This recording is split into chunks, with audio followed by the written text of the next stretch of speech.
5 нафар зери кӯҳпора монда ҳалок шуданд. мехостанд барои харгӯшҳо лона созанд. кумитаи ҳолатҳои фавқулода ва мудофиаи граждании кишвар аз зери кӯҳпора мондани 5 нафар дар шаҳри Кӯллоб хабар дод.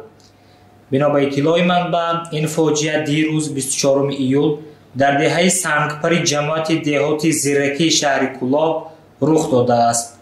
5 нафар хостанд хоки теппаро канда барои харгӯшҳо лона созанд.